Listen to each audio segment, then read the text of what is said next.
I watched Avengers Endgame last Saturday, and I'm finally posting a review 3 days later, on a Tuesday. Why have I waited so long to write down my thoughts? It's because I wanted to let my thoughts think a bit on what I wanted to say before I thunk the thoughts themselves. Because, really, there is a ton to unpack with this movie. It is the full culmination of 22 movies in one single overarching series, something hitherto unheard of. It features so many characters that have been built up over those same movies, all coming to a single climax against the greatest threat they have ever faced. Believe me when I say that this movie is Infinity War times 10.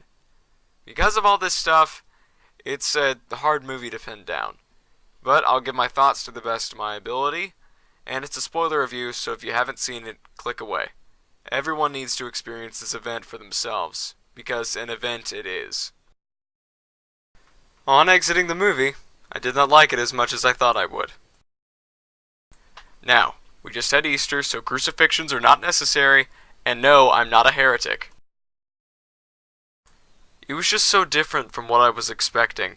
So many characters seemed slightly off, the plot wasn't what I really wanted, and it was almost too goofy for my taste at times. But after sitting with it for these few days, I appreciate some of the decisions a bit more. I still don't like it as much as Infinity War, or even the first Avengers, but I can say that I like it. It's a good movie, just not the great one that I wanted. I'll start with the cons, the stuff I didn't like so much. The first thing I didn't necessarily like was some of the insanely drastic character changes that come up in this movie, for Hulk and Thor specifically. The Hulk and Bruce Banner are now completely merged, one being sharing the brawn of the former and the brains of the latter. I knew this change was coming for him based on promotional images and the like, but that didn't change how overwhelmingly different this new Hulk is. He's almost a completely new character, different from either Hulk or Bruce. He's chill, laid back, and even dabs for the kids. I understand this is the character they've been building towards since Hulk left for Sakaar, but it just felt like too fast of a change. I think I would have been more okay with the change if they'd shown some of the steps it took to get there, instead of showing Professor Hulk after he and Banner had already made peace. The second character change that I didn't like at first was Thor, but after thinking on it, I may have come around to liking him. Jury's out. After nearly defeating Thanos and failing, thus dooming the universe to half genocide, Thor sinks into complete and total depression. He gains a considerable beer belly, grows his hair out into an unkempt mess, and plays Fortnite with his buddies. He's crass and selfish and depressed, a mere shadow of his former self. He goes most of the movie like this, only remembering who he truly is after talking with his dead mom.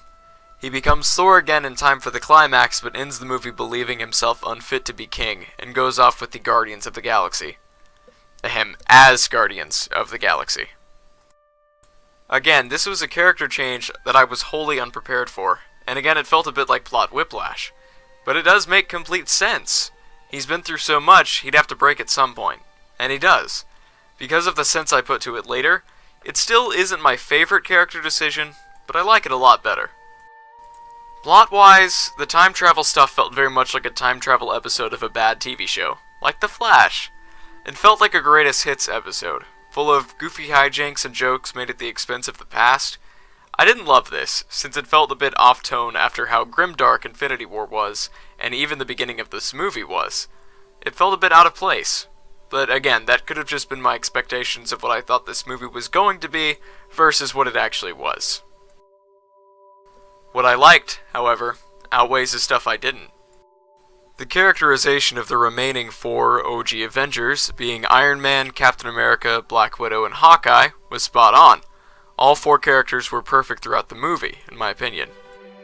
Iron Man and Cap's juxtaposition, as both are trying to finally end their struggles and let go, is the emotional core of the movie, and is sold incredibly well on both ends, with Tony finally succeeding in letting go but having to come back, and Cap still having trouble letting go but finally able to in the end. Tony having to give up the family he worked so hard to gain, and Cap finally able to gain his love that he never thought he could have, were both tear-jerking in their own ways. As for Natasha and Clint, their friendship felt so real in this movie, as both were finally able to understand each other fully, both having dealt with the darkness of their pasts. Their scene on Vormir was one of my favorites of the entire movie. The deaths in this movie were tasteful and well earned. Of course, we all expected Tony Stark to finally meet his end, but his sacrifice, not only holding all 6 Infinity Stones, but having the strength to use them against Thanos' army, was spectacular.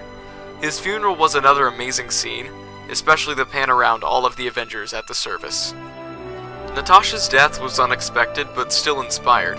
Natasha Romanoff, a soulless killer who gains a soul, only to trade that soul for a soul to save her friends. I probably could have written that a better way, but you probably get the point. Both of Thanos' deaths were very well written. Originally, I was aghast that present Thanos was not the villain, instead of past Thanos, but thinking it over, it makes total sense. Present Thanos accomplished his mission. He only wanted to live in peace for the rest of his days, as he had no need for further violence. He almost seemed resigned to his death as soon as the Avengers arrived on his farm. Past Thanos, on the other hand... past Thanos had none of that maturity. He was still dead set on his goal, so no one would get in his way.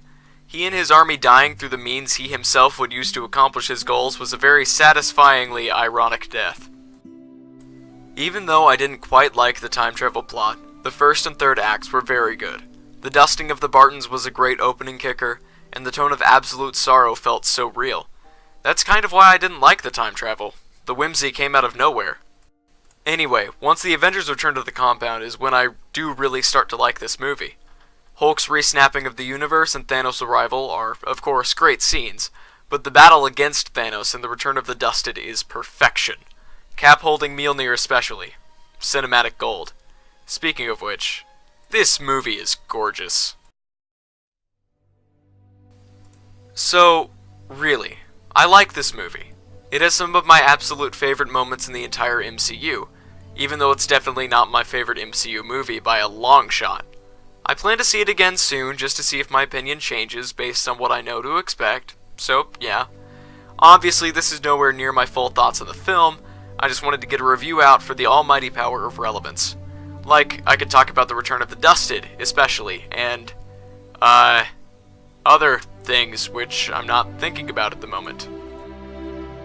So, thanks for watching. Please do all the things, give your thoughts in the comments, I'd love to see what you all think. And I'll see you next time.